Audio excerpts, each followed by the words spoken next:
2025 को स्टार्ट हुए 5 महीने बीत चुके हैं, लेकिन तुम अभी तक उस गोल को अचीव नहीं कर पाए हो जो तुम करना चाहते थे। हर कोई कह रहा है समर आर्क स्टार्ट करो, नए हैबिट्स बनाओ, नए गोल सेट करो, पर सच बताऊं तो ज्यादातर लोग जून के एंड तक ही थक जाते हैं और फिर खुद से कहते हैं कि ये मेरे बस का नहीं है। बट द ट्रुथ इज उन्होंने प्लान तो कर लिया था कि उन्हें करना क्या है, पर उनकी स्ट्रैटेजी में ही कुछ ऐसी गलतियां थी जिसकी वजह से वो अपने गोल्स तक पहुंच ही नहीं पाए। आज मैं आपको 5 ऐसी गलतियां बताने वाला हूं जिन्हें समझने के बाद हो सकता है इस समर का एंड आपकी लाइफ का नया बिगिनिंग हो। और 4th मिस्टेक को मिस करने की गलती बिल्कुल भी मत करना, क्योंकि वो सबसे कॉमन मिस्टेक है जो ऑलमोस्ट हर कोई करता है और शायद तुमने भी किया हो।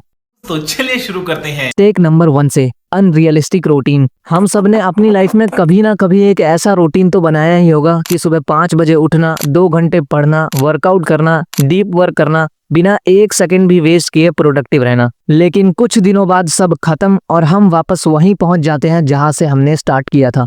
समर आर्क कोई मूवी नहीं है, ये एक रियल जर्नी है जिसमें हर गलती से एक नया लेसन मिलता है। तो हमेशा छोटी शुरुआत करो, 2 हैबिट्स पिक करो, बस 2, और उन्हें कंसिस्टेंसी के साथ फॉलो करो, वरना आप भी उन 95% लोगों में शामिल हो जाओगे जिनका आर्क सिर्फ एक इंस्टा स्टोरी बनकर रह गया। लेकिन अगर आप हर बार बस हैबिट्स प्लान करते रहोगे, वो भी बिना किसी सिस्टम के, तो एक और गलती आपका वेट कर रही होती है जो सब कुछ बर्बाद कर सकती है। Mistake number 2, motivation over discipline. हर सुबह मोटिवेशनल रील्स देखने का मतलब ये नहीं है कि आप मोटिवेटेड हो। मोटिवेशन एक रॉकेट लॉन्च की तरह होता है, शुरुआत में ब्लास्ट होता है लेकिन कुछ ही देर में फ्यूल खत्म हो जाता है। लेकिन डिसिप्लिन वो एक इंजन है, धीरे धीरे चलेगा लेकिन पूरी जर्नी साथ देगा। समर आर्क सिर्फ तब तक जिंदा रहता है जब तक डोपामिन की सप्लाई चल रही होती है, लेकिन असली गेम तो तब स्टार्ट होता है जब आपका मूड नहीं होता, लेकिन फिर भी आप उठकर वही काम करते हो। इसलिए आप खुद के लिए एक सिंपल सिस्टम बनाओ जिसे आप बोरिंग, लेजी और लो एनर्जी दिनों में भी फॉलो कर सको,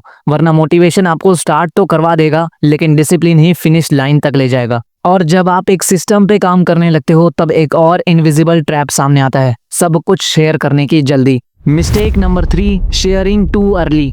बस रूटीन बनाना शुरू किया और स्टोरी डाल दी, न्यू लाइफ बिगिंस टुडे। देखो भाई, एक्साइटमेंट होना नेचुरल चीज है, नई जर्नी स्टार्ट होती है तो सबको बताने का मन करता है, पर असली प्रोग्रेस इंस्टाग्राम पे नहीं, आपके दिमाग और डिसिप्लिन के बीच होती है। कई बार लोग प्लानिंग से ज्यादा पोस्टिंग में बिजी हो जाते हैं। वो सोचते हैं कि अगर लोग देख रहे हैं तो वो मोटिवेटेड फील करेंगे, पर असल में वो बस एक डिजिटल इल्यूजन बन जाता है जिसमें अटेंशन तो मिलती है लेकिन रियल एक्शन नहीं होता। जब आप 90 डेज बाद मिरर में खुद को देखोगे और आपके अंदर एक ऐसा वर्जन होगा जो कल से बेहतर हो, तब वो स्माइल मिलेगी जो किसी भी लाइक से 100 गुना ज्यादा वैल्यूएबल होगी। क्योंकि सच तो ये है, लोग आपको एक बार नोटिस करेंगे फिर भूल जाएंगे, पर अगर आप खुद से खुश नहीं हो तो हर लाइक भी फेक लगेगा। और जब आप खुद से खुश नहीं होते तो एक छोटी सी मिस्टेक भी आपके कॉन्फिडेंस के अंदर दरार डाल देती है, और इसी दरार में घुस जाता है परफेक्शन का प्रेशर जो सबसे ज्यादा तोड़ता है। नाउ मिस्टेक नंबर 4, सबसे कॉमन मिस्टेक जो ऑलमोस्ट हर कोई करता है,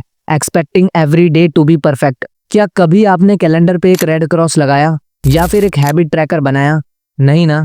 और फिर बस एक दिन मिस हो गया और लगा सब खत्म। यही सबसे बड़ी मिसअंडरस्टैंडिंग है। लोग सोचते हैं कंसिस्टेंसी का मतलब है बिना एक भी दिन स्किप किए काम करना, लेकिन असली कंसिस्टेंसी होती है जब आप ब्रेक लेने के बाद भी रुकते नहीं। हर दिन परफेक्ट नहीं होता, कभी नींद कम होती है, कभी मूड खराब, कभी बस मन नहीं करता, और उसी दिन आपका टेस्ट होता है। प्रोग्रेस एक स्ट्रेट लाइन नहीं होती, वो एक जिगजैग ग्राफ की तरह होती है जिसमें कभी आप ऊपर जाते हो तो कभी नीचे। लेकिन असली जीत तब होती है जब आप क्विट नहीं करते, क्योंकि गेम वही जीतता है जो 100 बार गिरकर भी वापस खड़ा होता है। लेकिन दिक्कत तो तब होती है जब एक छोटी सी गलती को लेके हम ज्यादा सोचने लगते हैं और फिर वही सोच धीरे धीरे एक ऐसे लूप में कन्वर्ट हो जाती है जो आपका माइंडसेट तोड़ने लगती है। ये है मिस्टेक नंबर 5, ओवर थिंकिंग। 15 दिन हो गए 6 पैक नहीं आए, 20 दिन हो गए व्यूज नहीं बढ़े, तो क्या तुम काम करना ही छोड़ दोगे? आपको लगता है रिजल्ट स्लो है, लेकिन असल में आप खुद ही जल्दी में हो। जो भी चीज लंबे टाइम तक टिकती है उसको बनने में समय लगता है, चाहे वो फिर बॉडी हो या माइंड। दोनों को समझने, बदलने और ग्रो करने के लिए समय लगता है। समर आर्क तब सक्सेसफुल बनता है जब आप हर दिन काम करते हो, चाहे उस दिन कोई नतीजा दिखे या नहीं। तो सोचो आप इस समर को कैसे याद रखना चाहोगे? एक और सीजन जो बस गुजर गया, या वो टाइम जहां आपने खुद को सीरियसली लेना शुरू किया? मिस्टेक सबसे होती है, लेकिन जो उनसे सीख जाता है वो वही होता है जो अपनी कहानी दोबारा लिखता है। अब आपने ये तो सीख लिया कि आपको समर आर्क में कौन कौन सी मिस्टेक्स नहीं करनी है, लेकिन अगर आप भी इस समर एक एस्थेटिक फिजिक बिल्ड करना चाहते हो, वो भी बिना किसी इक्विपमेंट के, सिर्फ अपने घर पर, एक भी पैसे खर्च करे बिना, तो मेरी इस वाली वीडियो को बिल्कुल भी स्किप मत करना। सो दिस वाज रेविजो, और इसी तरह की नॉलेज गेन करते रहने के लिए सब्सक्राइब